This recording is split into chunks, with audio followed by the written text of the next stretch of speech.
Hindistan Pahalgam hücumu ilə əlaqədar Pakistan daxilində şübhəli bilinən terrorçulara zərbələr indirməyi nəzərdən keçirir. Indian Express qəzetinin hökumətdəki mənbəyə istinadən verdiyi məlumata görə Dehli hazırda mümkün zərbələr barədə müzakirələr aparır. Bundan əlavə Hindistan Pakistanla sərhəddə artan gərginlik və atışmalar fonunda gəmi əleyhinə raketləri sınaqdan keçirib. Hindistan Hərbi Dəniz Donanmasından bildirilib ki, atışların məqsədi uzun məsafələrdə yüksək dəqiqlikli hücum zərbələri endirmək üçün platformaların, sistemlərin və ekipajın hazır olduğunu təsdiqləmək və nümayiş etdirməkdir. Dehlinin aqressiv həmlələrinə baxmayaraq, Pakistan rəhbərliyi hazırda mümkün savaşdan yayınmağa çalışır. Pakistanın Müdafiə naziri Xavaca Asif İslamabadın Hindistana qarşı hərbi münaqişəyə başlamaq planının olmadığını deyib. Bununla belə nazir əlavə edib ki, Hindistan Pakistanı işğal etməyə və ya ölkəyə hücum etməyə cəhd edərsə, daha proporsional cavabla üzləşəcək. Hətta Pakistanın müdafiəsi fonunda Türkiyənin 6 ədəd C-130 təyyarəsi İslamabaddakı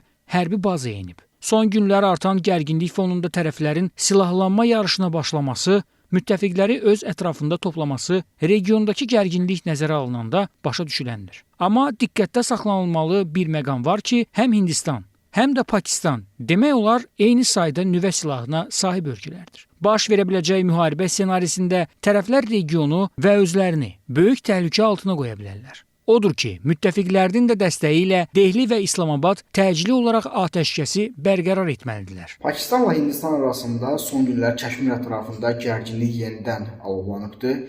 Tərəflər arasında total bir müharibə olmasa da proseslərin seyri müharibə ehtimallarını gücləndirir. Təbii olaraq tərəflər arasında gərginlik varsa və müharibə mərhələsinə doğru gedirsə, hər iki tərəfin də öz arsenalını genişləndirməsi, silah ehtiyatlarını artırması gözləniləndir. Bu baxımdan Türkiyədən Pakistana uçan təyyarələrin də müəyyən silahlar daşıdığının ehtimalları yaranır. Amma düşünmürəm ki, Hindistan-Pakistan müharibəsi geniş miqyaslı olsun.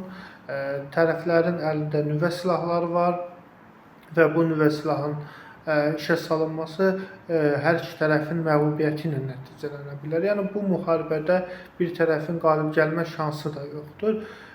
Təbii ki, Pakistan öz təhlükəsizliyini, ərazi bütövlüyünü, suverenliyini qorumalıdır və tərəfdaş ölkələrlə də hərbi texniki sahədə əməkdaşlıqda inkişaf etdirir. Məhz Türkiyədə bu qəbildəndir. Hindistan və Pakistan arasındakı gərginliyin məhz indiki məqamda artmasının başlıca səbəbi isə Birləşmiş Ştatların Çinə qarşı başlatdığı savaş ola bilər. Belə ki, Vaşinqton Pekinə müttəfiq ola bilmə potensialına sahib dövlətləri vergi, sanksiya, təhdid və savaş kimi üsullarla sıradan çıxarır. Avropa İttifaqına tətbiq edilən gömrük tarifi fonunda Qərbin Çindən uzaqlaşaraq Birləşmiş Ştatlarla münasibətləri düzəltməyə çalışmaq istəməsi də bunu sübut edir. Təbii ki, 3 ildir davam edən Rusiya-Ukrayna müharibəsində Moskvanın həm zəifləməsi, həm də sülh danışıqları fonunda Vaşinqtonla yaxınlaşması Kremlin də Pekinə dəstəyini kəsməsinə səbəb ola bilər. Bundan əlavə, İsrailin yaxın şərqdə İranı zəiflətməsi dünyada Çinin arxasında dayanacaq iki böyük dövlətin qalmasına səbəb oldu. Hindistan və Pakistan,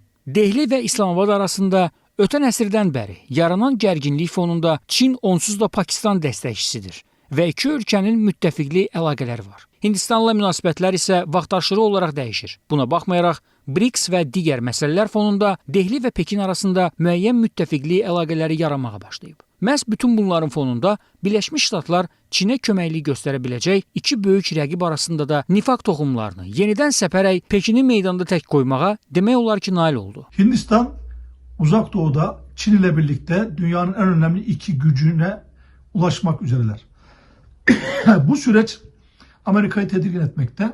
Durum böyle olunca Amerika Çin'i kontrol altına alabilmek adına Çin'in dünyaya yayılacak bütün kapılarını kapatmak hamlesi gerçekleştiriyor. İşte bunlardan bir tanesi Hindistan-Pakistan üzerinden dünyaya açılacak yolun önüne geçebilmek adına Hindistan'la Pakistan arasında bu gərginlik ortaya çıxdı. Hindistan və Pakistan arasındakı yenidən canlanan gərginlik və arxasında dayanan səbəblər zaman-zaman işlədilən bütün bunlar Amerikanın oyunlarıdır ifadələrinin əslində mif olmadığını, Vaşinqtonun 2-ci Dünya müharibəsindən sonra tək güc olmaq üçün əlindən gələni etdiyini bir daha sübut edir.